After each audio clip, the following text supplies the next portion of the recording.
Hi, everybody. Welcome to this episode of Transformed You. Once again, my name is Mark DeJesus, here with my amazing wife, Melissa. We're having a great time talking about what it means to live in the depth of God's love. And I think where we're going to go today is going to be important. A lot of what we're going to talk about is based on some concepts we talk about in God Loves Me, and I Love Myself, and we'll branch out into some other areas. But today we want to talk about the flow of love, because when you talk about loving God, receiving God's love, loving yourself, loving others, it doesn't make sense unless you understand that love is a flow. We're going to talk that out. Before we do that, if the videos that we show, the content that we develop, talks to your heart, speaks to your heart, resonates with your DNA, would you consider going to our website, markdejesus.com, and go to the donate button, consider a one-time donation, join our partnership. In doing that, you can get access to some great resources.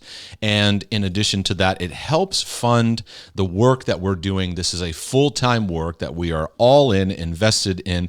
So consider that. You can also do some simple things like going to our Audible affiliate link, markdejesus.com/audible, AUDIBLE, and that also gives us an opportunity to have as a referral.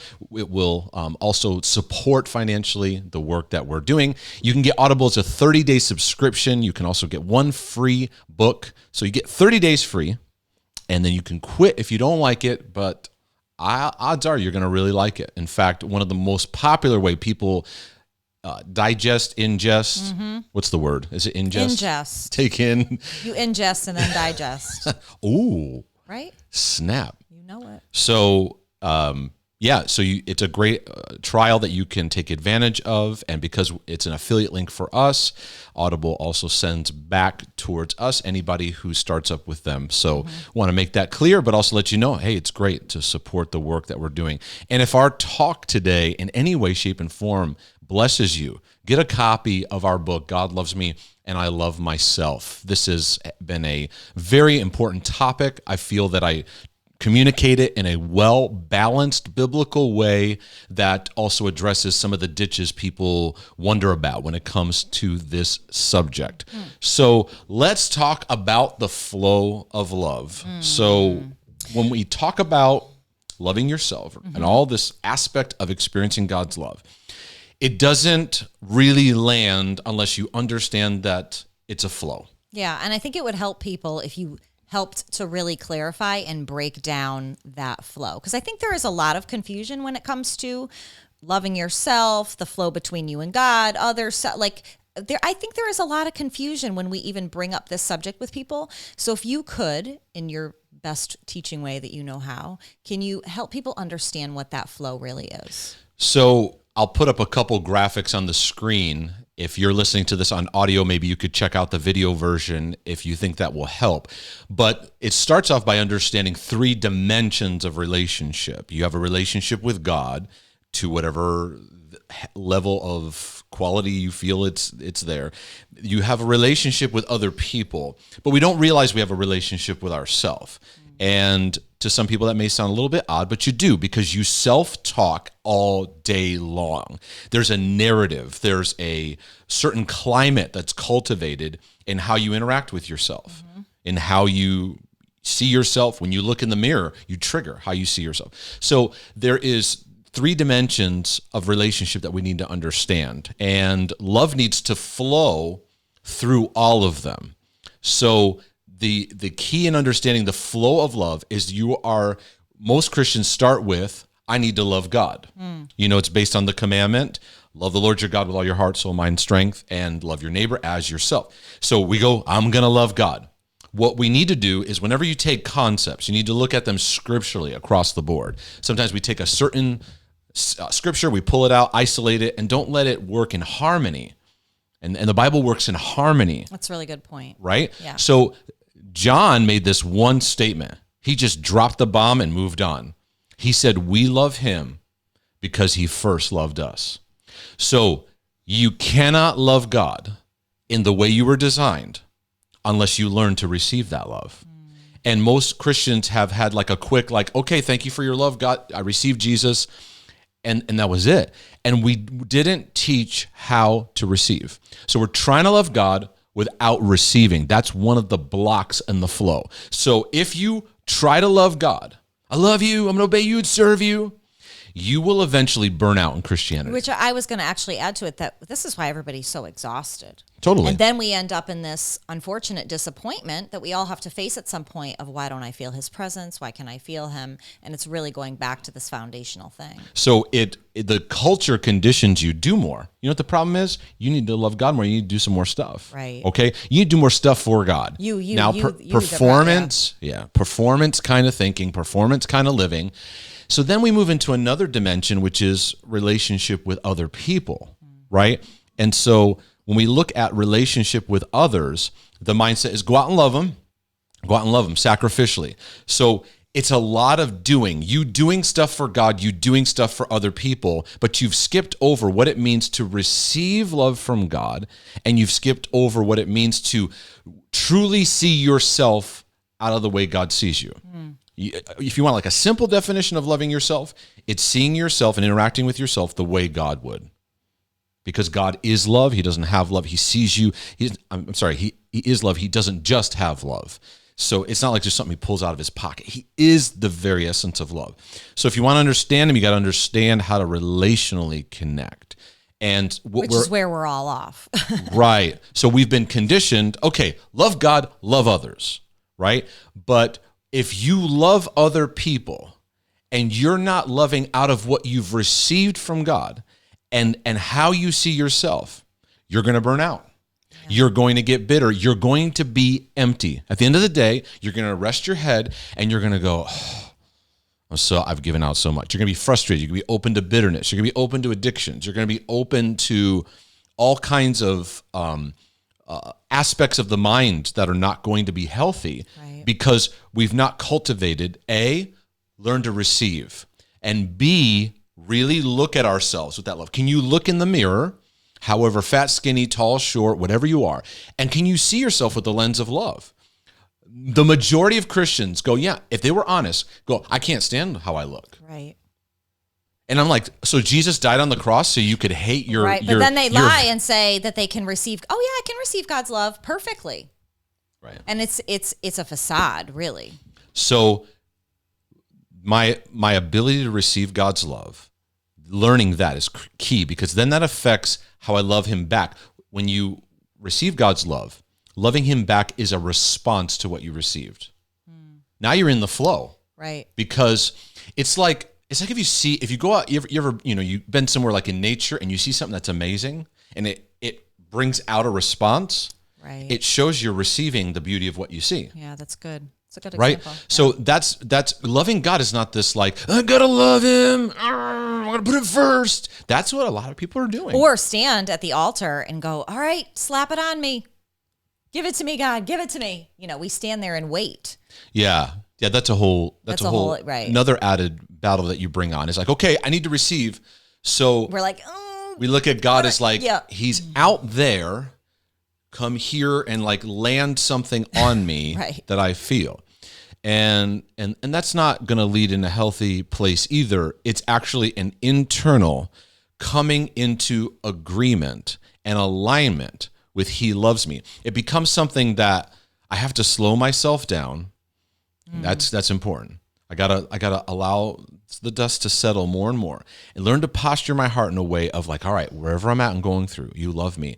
And I thank you for that love. And I choose to receive that right now. I focus my thoughts, my attentions, my emotions, my heart on the fact that you love me. Now I may have resistance. Right. I may have so much garbage interfering, but I'm tuning in because it's like the piano's out of tune. I'm letting each note get tuned. I got all the strings on the piano are out of tune. So when I play, I'm playing. I'm going hard. But it's like gong, gong, gong, gong. Right. There's not in the flow of melody. So I want to get each string tuned into the frequency of love. I'm going to receive that. And just one by one, step by step, receive that. So now when I interact with people, I am interacting. Now, love is still sacrificial. You put others before you. The Bible talks a lot about that. But I am living out of what I'm receiving. What I want to cut through is the culture of Christianity that says try to love God without teaching people how to receive, and trying to love others out of ignoring yourself, right? And not knowing how to give out of what you've received. So we kind of do this like, love God and get serving, Yeah. get doing, get involved in this program, get involved in that program. So a lot of times in culture, we don't look at, hey man, so-and-so seems really burnt out. Do you ever have these people that you talk to, not you listening, other people, right? You ever have these people you talk to that you see them constantly pouring out. And when you say to them, hey, take some time for yourself. Like take some time to just refresh. They go, no, don't worry about me. They say, right? Yeah. Or the lady, I remember growing up in church, there were those ladies that they would constantly serve the tables or help out an event. And you're like, hey, why don't you sit down and have some food? Oh no, don't worry about me. Right. That can be one of the classic signs of covering over. I'm uncomfortable with being loved. I only know how to be a slave and do things for people. I don't know. And it takes some awareness to know like where the block is. Yeah. And now I will say this, and I show in the graphic, other people loving you back.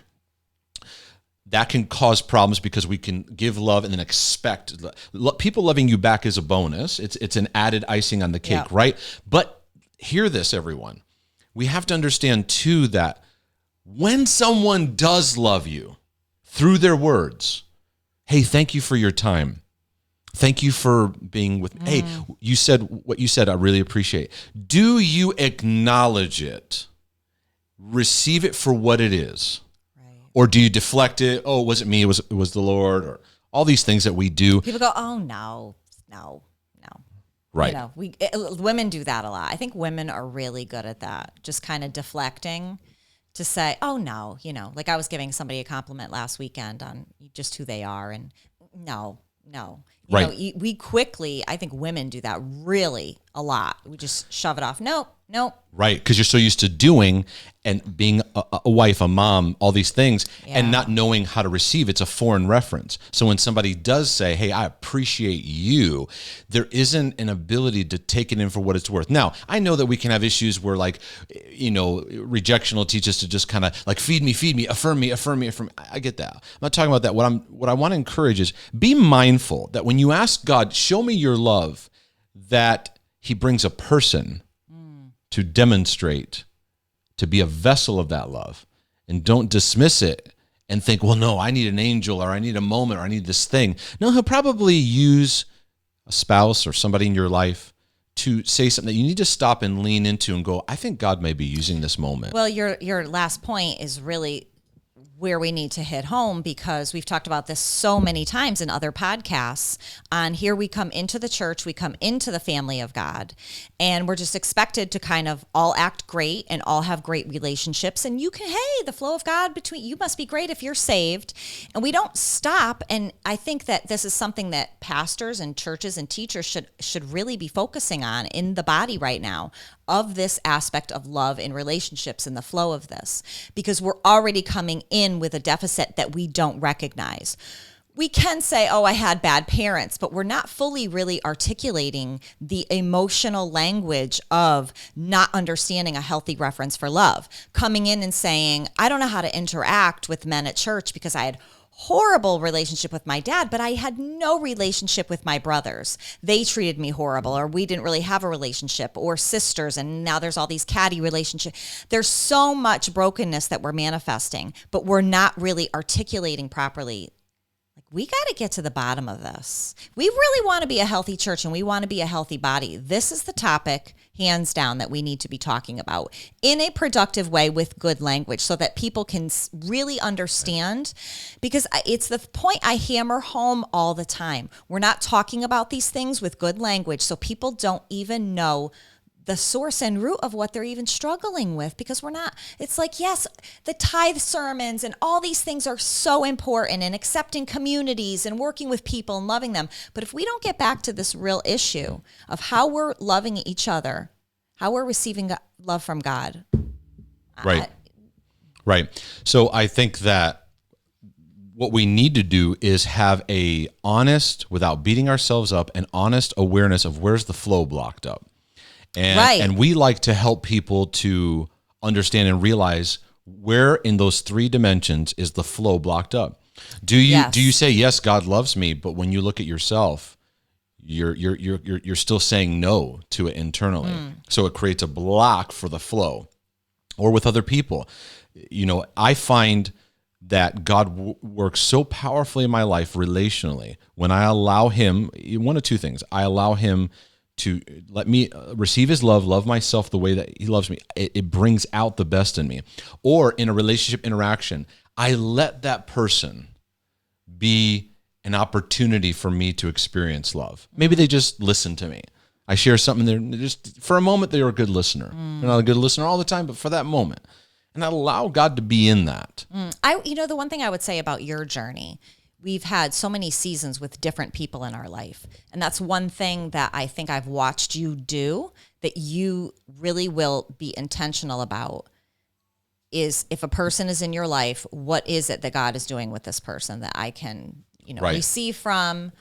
You never look at, well, I'm going to tell them and I'm going to, you really are aware enough to look at situations.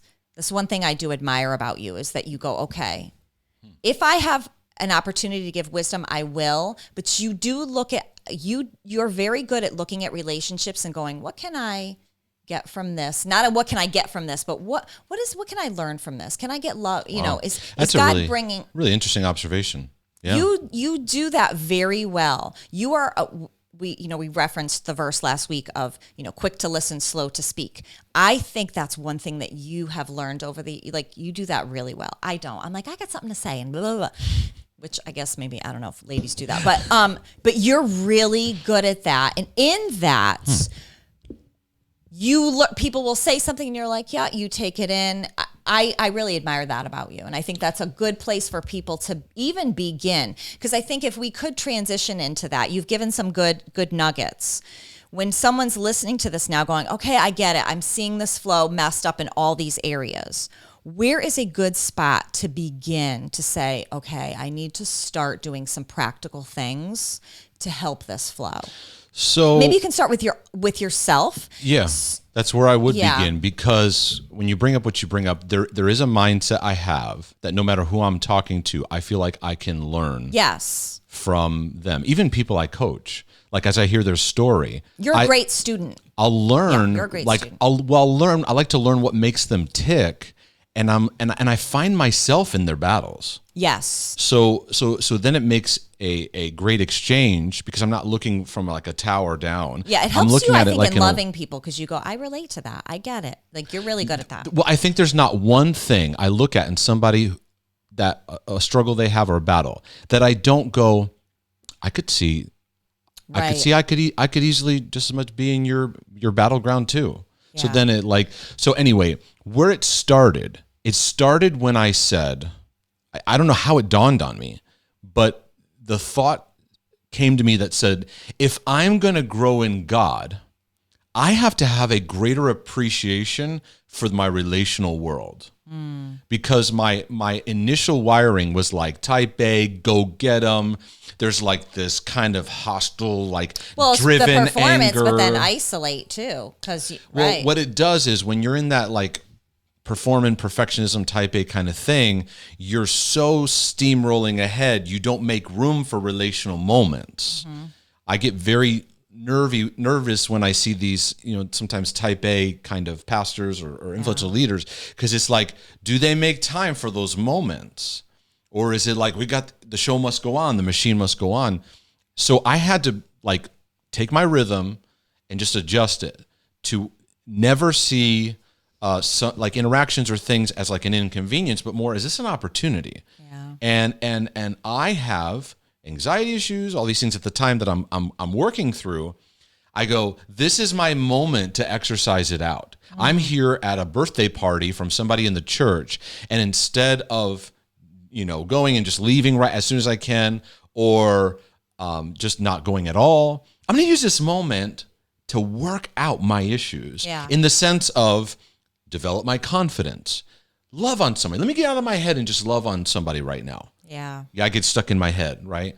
And then sometimes I feel like I had nothing to give, and I'm like, God, I just believe that you're going to meet me in this as I love this person. You'll meet me in it, and your love will open up. Because sometimes when we're stuck, you do need to. Why don't you just go out and love somebody? Right. Not to just keep out with no input, but I need to unblock the flow. Yeah.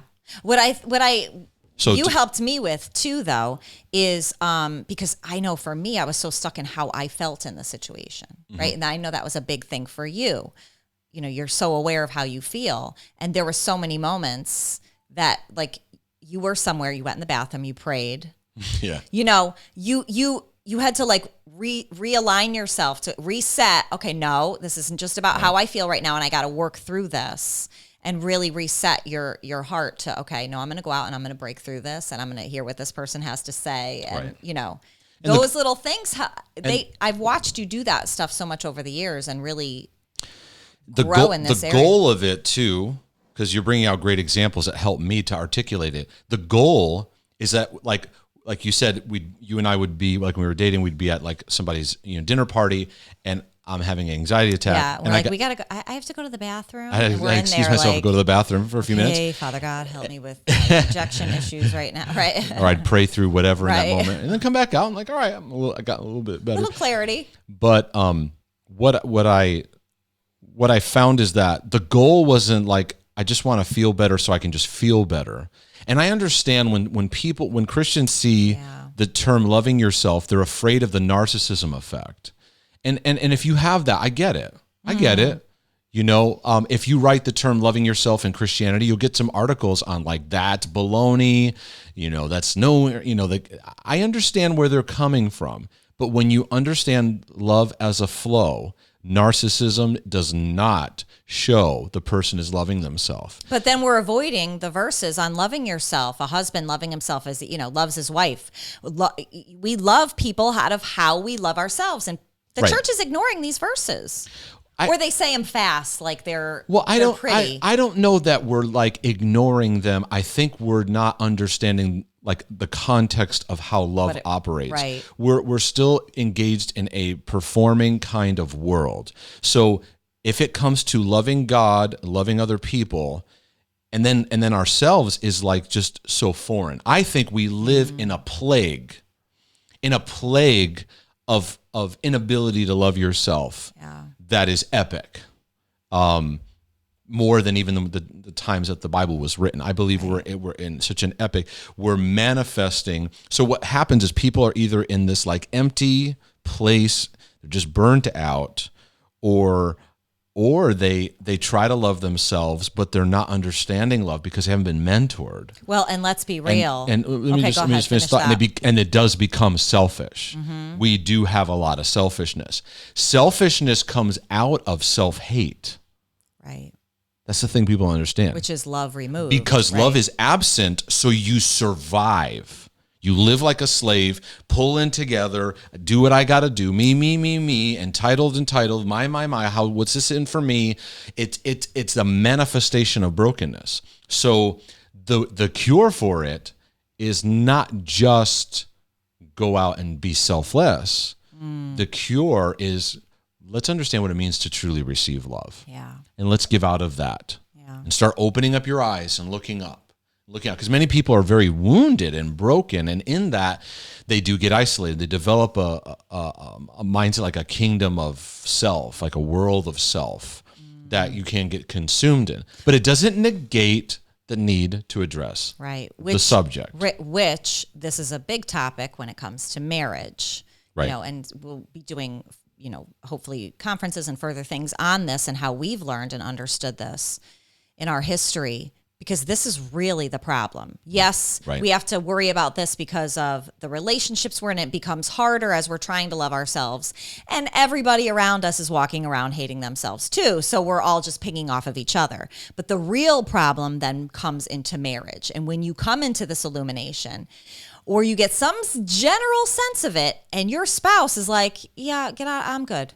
I'm just going to watch TV. I'm good. I don't want, that's too hard for me. I don't really want to deal with that. Right. So this is the pandemic problem, then leading to brokenness in the family. Now your kids are manifesting this, and now cycle. And, this is now we're seeing what we're seeing in the world with abuse and neglect and all of these things. If we can start healing this core issue, the families will dramatically change. And this is the tough part when we have conversations with people that come to us in working through this process, because it helps when your spouse is in it with you. It just does. We touched on this last week, Right. If you look at what most people live in, like you talked about married couples, most married couples immerse themselves in their work roles, so whether a mom has a job or is a mom or both or whatever, immerse. And the hardest thing to help women in that category, from my observation, is very simple, but it creates a lot of resistance, is to have moments of time for you to just receive, to just take in, to rest, recover. There's so much guilt surrounding it. Like just I've had to work hard on that. Even about the dishes. I get guilty that the dishes need to be done. So if I need to step out in the backyard and take moments of fresh air and just receive from God, right, it's there. Right. About anything. So that right there should show us there's a problem. Right. Because we were meant to be loved by our Father in heaven, but we can't even stop for 5 minutes and just reflect on that. Guilt comes in and says, you have obligations to get out there, do, go. Now, I'm not advocating for spending all day staring at the sky. That's not what I'm saying. Or leaving your family for extended time, although you may need to. I don't know. Or, so let's go to the male side. The male side will struggle with that because he has no reference for what it means to be loved, receive love. And then so much of what plagues him is the guilt of, I got to make money for our family because.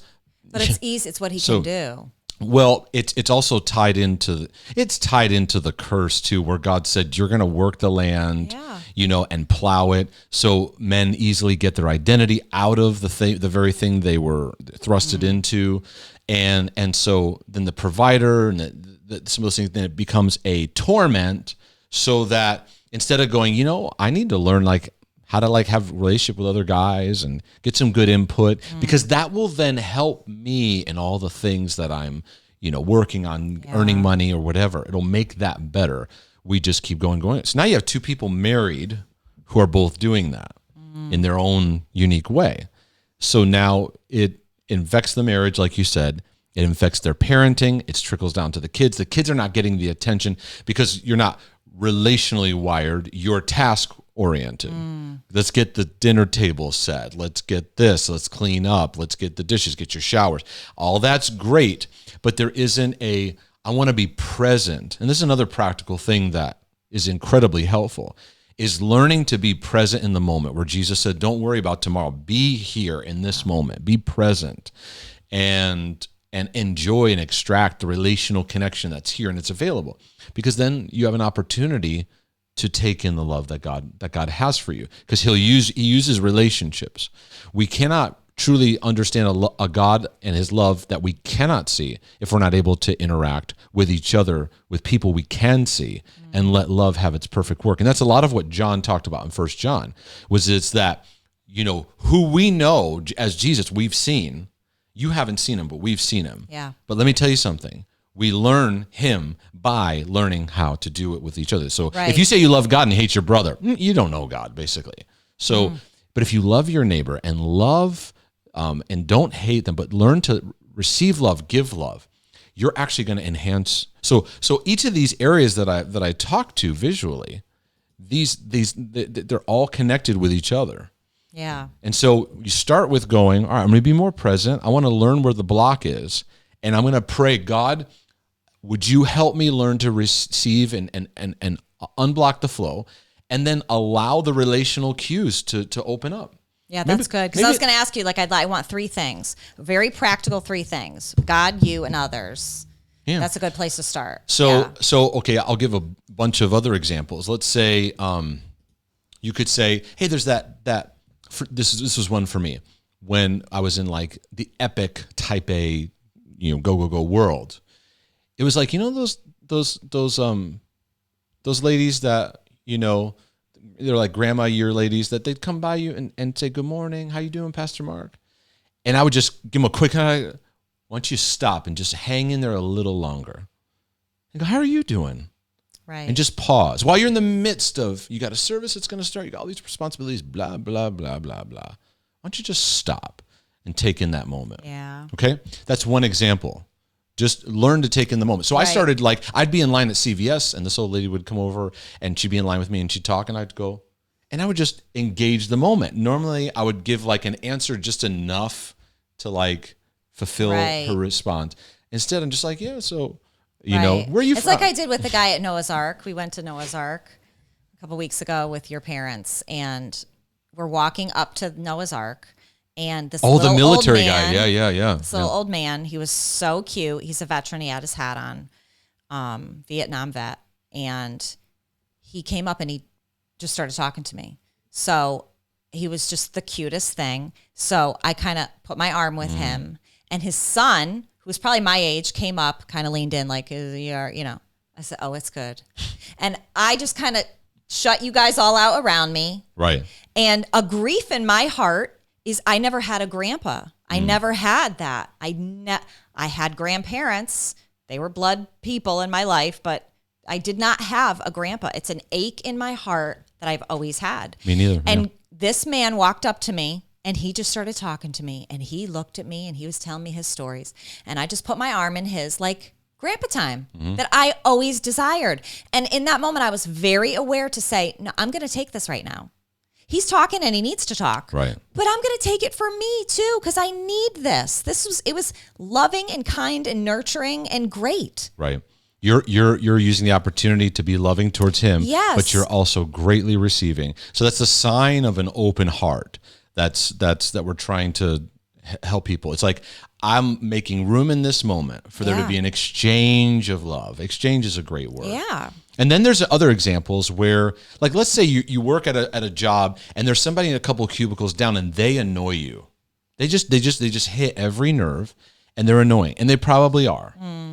Sometimes it's good to just stop and go, what's this triggering in me that maybe I could enhance how I see myself so I can improve my response to that person. Right. Well, it goes back. That I'm not so taken out, right, or I'm not so triggered into certain pathways. I'm not saying you got to be friends with them. I'm not saying tolerate abuse. I'm not saying any of that. But it's just another level of growth of all right, God, what's this bringing up in me? It may bring up impatience. It may bring up judgmentalism. Because a lot of us, the way that we respond about other people comes out of really how we see ourselves. If we're judgy and condemning towards others, a lot of times it's just really what we're cultivating inside. If you remember, when we pastored, I had someone that would always get on my nerves, and all they wanted was my attention, and it would make me insane. And after a couple go-arounds of this in a little while, I was praying about it, and I really felt, remember this, God spoke to me. And what would irritate me about this person is I couldn't take the stupidity sometimes in conversation. And instantly, in my time of talking this out with God, it was that very thing that I hated in myself of when I didn't have an answer. I felt dumb. I never felt good enough. And when I had that realization, my interactions with this person completely changed because I didn't have certain things growing up that I needed that contributed to those things. It instantly made me have compassion on them. It instantly changed how I interacted with them. Now, I didn't need to feed their need for me. Right. But I felt like as I realized that, it started to change and get better with that person. As I had compassion on myself, it gave me compassion for them. That's good. Yeah. I think that this will give you some great things to think about, to work through and process. Yeah. And our goal is to help you unblock the flow of love. So thank you for the questions and feedback you've sent regarding this episode. You can send them, go to markdejesus.com, go to the contact section, and you can send it there, or mark@markdejesus.com. Send us your feedback on where is the flow of love challenging for you, and what that looks like, and we will continue to talk about this. I think next week we have some ideas based on the questions and things that were sent that we're going to actually use next week's episode to address. But again, go to markdejesus.com, use the donate button, and you can do a one-time or reoccurring donation of any amount. Any amount you wish. You could do recurring. That helps us. It helps us budget for the year, helps us to look at what we can invest our projects and time into. So thank you so much for that. There are 2 pathways of a partnership tribe that you can be a part of. There's a level 1, level 2, and there's some things involved in that. And consider the Audible sponsorship as well too, and get a copy of God Loves Me and I Love Myself. I'm telling you, this will really help explain some things, maybe help walk you through some areas that you may be battling with and struggling with. But until next time, thank you so much, everyone, for tuning in to Transformed You. We love you, and we pray the flow of God's love will have its deeper work in all your relationships and everything that you see and experience today. Absolutely. Be blessed. God bless you all. Take